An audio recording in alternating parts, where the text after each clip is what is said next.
Alright, hi, this is Mr. Moreno. This is for Past 6, Chapter 3.2, The Wonderful World of Igneous Rocks. And very short video. So, first thing is two vocabulary words that were on page 83. Intrusive igneous rock and extrusive igneous rock. You should by now know what an igneous rock is, but intrusive and extrusive. This is how to remember where these come from. Intrusive says is one that forms when magma cools within the earth. The word in, or the prefix in, means inside. So if you look at the earth, this forms inside the earth somewhere.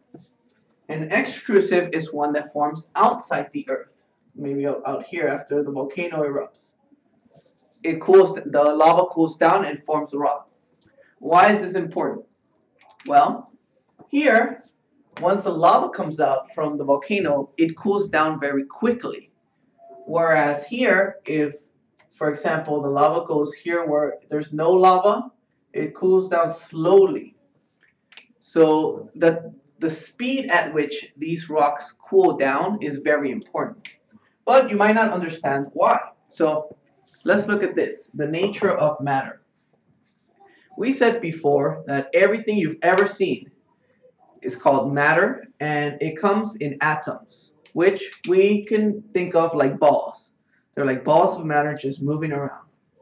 In a solid, they're locked. They're stuck in like a net, like this.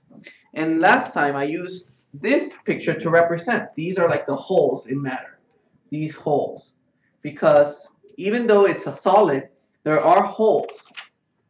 But why can't you see through it?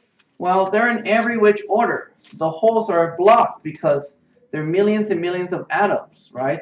So the holes are blocked. But in a liquid, these, you can think of them as balls of matter just moving around everywhere. Think about water.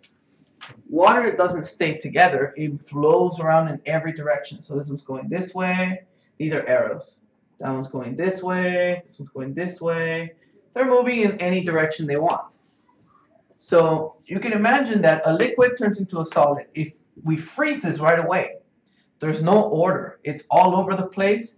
That's why they don't arrange into beautiful crystals, because crystals are ordered. They're when they arrange in a very specific order.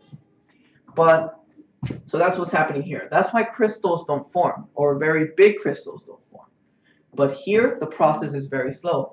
Imagine I'm freezing this liquid rock very slowly.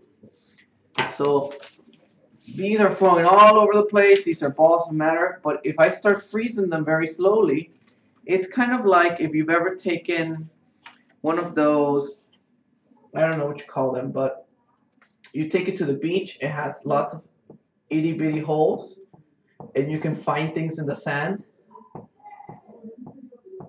Sometimes they use it to find gold. You can put sand in it and you shake it in the water, and then the sand falls off and the big pieces come off, right? If you do that slowly enough, you can get it perfect.